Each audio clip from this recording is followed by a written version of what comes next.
नमस्कार दोस्तों, कैसे हो आप सब। उम्मीद करता हूँ अच्छे होंगे। मेरा नाम है Angraj, गजराजा medical college Gwalior.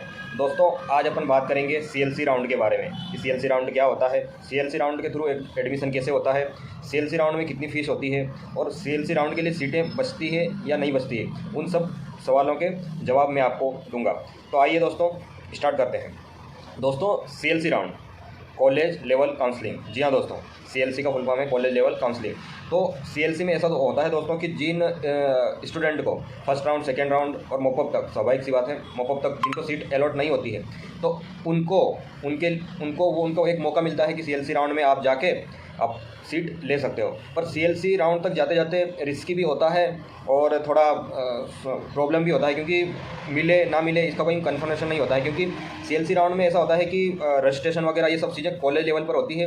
College की जो ऑफिशियल साइट है वहाँ पे जो सीटें, जो वैकेंसी पब्लिश करती है कॉलेज अपने साइट पे, तो वहाँ से अपन को कॉलेज के कॉन्टैक्ट में रहना पड़ता है हर बार, क्योंकि वहाँ जैसे ही पब्लिश होती है तो सब लगे होते हैं कि मिल जाए। तो उस चीज़ के लिए आपको मतलब कॉलेज की जो साइट है, ऑफिशियल साइट है, उसके कॉन्टैक्ट में रहना चाहिए कब पब्लिश कर दे। क्योंकि पर पब्लिश तभी होगी मॉपअप राउंड के बाद, सीटें अगर मतलब बची हुई है अगर कॉलेज में, तो वो सीएलसी राउंड में चली जाती है। और कभी कभी ऐसा भी होता है कि जो ऑल इंडिया काउंसलिंग की सीटें, ऑल इंडिया जो काउंसलिंग रहती है वो कभी कभी लेट हो जाती है। लेट होने के चक्कर में अगर स्टेट कोटा की जो सीटें रहती वो कभी कभी, बहुत कम होता है ये सीटें, पर कभी कभी स्टेट के कोटे में डल जाती है, तो वो सीटें भी रह जाती है।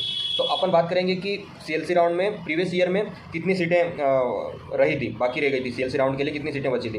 तो आप ये स्क्रीन पर देख सकते हो दोस्तों, स्क्रीन पर ये जो लगा हुआ है इस पर आप देख सकते हो। और अपन बात करेंगे जैसे कि अपन इसके बारे में बात करेंगे कितनी वीकेंड सीटें हैं। तो इंडेक्स में जैसे कि आप इसमें आप स्लाइड पे देख पाओगे कि इंडेक्स में 5 सीटें वीकेंड थी, सुख सागर में 3 थी, और जो आरकेडीएफ में उसमें 3 थी, और जो एलएन सिटी था उसमें 2, और चिरायू में एक सीट थी।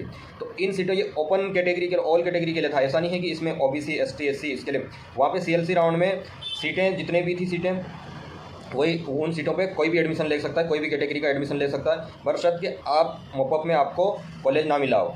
तो ये सब चीज़ें रहती है। और रही बात कि कैसे पता करें, मतलब कैसे जाएं, तो एक तो आपको कॉलेज के जो ऑफिशियल साइट है उससे कॉन्टैक्ट में रहना है, प्लस में आपको जैसे ही अगर पब्लिश होती है तो आपको तुरंत वहाँ जाके आपकी रिपोर्ट देना है, आपको मतलब बताना है कि सर मेरा ये है, मतलब पूरा जो डॉक्यूमेंट्स है वो वेरिफिकेशन हो सकता है आपके पहले भी कोई पहुँच जाए। पर आप इसीलिए मैं कह रहा हूँ कि आप इसके जैसे ही मॉपअप राउंड कंप्लीट होता है, सीटें का जो बिल्कुल जो सेकेंड राउंड की जो अलॉटमेंट होता है, अलॉटमेंट होने के बाद जो बाद में रिपोर्ट होती है, उसके बाद जैसे कि कॉलेज में अपन रिपोर्टिंग करने में एडमिशन की पूरी प्रोसेस होने के बाद तुरंत डलती है, मतलब लगभग एडमिशन के जिस डेट, जैसे कि मान लो आज की लास्ट डेट है जो एडमिशन की, तो कल मॉर्निंग तक मतलब या रात तक भी साइट पे डल जाती है। तो इन चीज़ों का आप सीएलसी के लिए अगर मतलब अभी तो खैर सीएलसी थोड़ा दूर है, पर अभी तो मॉपअप होगा, अभी सेकेंड राउंड भी नहीं हुआ, मॉपअप होगा उसके बाद सीएलसी होगा। पर मैं इसलिए आपको आगाह कर रहा हूँ कि ये चीज़ें आपको पता होनी चाहिए। तो ये था। अब अपन बात करेंगे कि सीएलसी में फीस कितनी होती है। तो सीएलसी में दोस्तों वही फीस होती है जो फीस आपको मतलब जो अपन आगे पीछे हो सकता है, पर ज़्यादा नहीं रहेगा, मतलब इतना फर्क नहीं आएगा। तो इतनी ही फीस रहती। मान लो किसी कॉलेज की 13 लाख है, प्राइवेट कॉलेज की, तो 13 लाख से 13,50,000 के समथिंग, या फिर 25,000, मतलब आस पास ही रहता है, इतना ज़्यादा डरने वाली कोई बात नहीं है। तो सीएलसी राउंड में आपको एडमिशन लेते हैं, बहुत से स्टूडेंट का है कि सर सीएलसी राउंड में एडमिशन ले, तो मतलब ले या नहीं ले, मतलब ऐसा रहता है ना कभी कभी कि कोई काउंसलर ऐसे रह जाते हैं, वो फ्रॉड होने के जाते हैं, वो रहते हैं। पर ऐसी बात नहीं है, आपको ऑफिशियली सब डॉक्यूमेंट्स, आपको कॉलेज में किसी के थ्रू नहीं जाना है, आपका खुद वहाँ की आप इतना तो फर्स्ट राउंड, सेकेंड राउंड और मॉपअप तक आप काउंसलिंग कर चुके होते हैं, तो इतना आपके पास एक्सपीरियंस हो चुका होता है। तो इन चीज़ों को आप ध्यान में रखना। तो अपन ने बात करी कितने सीटें रहती है, लगभग सीटें देखो। पर रही बात, कोई कह रहा था कि सर सीएलसी राउंड में गवर्नमेंट सीटें रहती है, तो गवर्नमेंट सीटें बहुत ना के बराबर मतलब नहीं होती। लगभग मैं तो पिछले साल से देख रहा हूँ, 2 साल से, तो गवर्नमेंट की सीटें सीएलसी राउंड तक नहीं जाती है, वहाँ तक पहुँचती नहीं, प्राइवेट की रह जाती है, गवर्नमेंट की ना के बराबर होती है, क्योंकि वो मॉपअप तक भरी जाती है।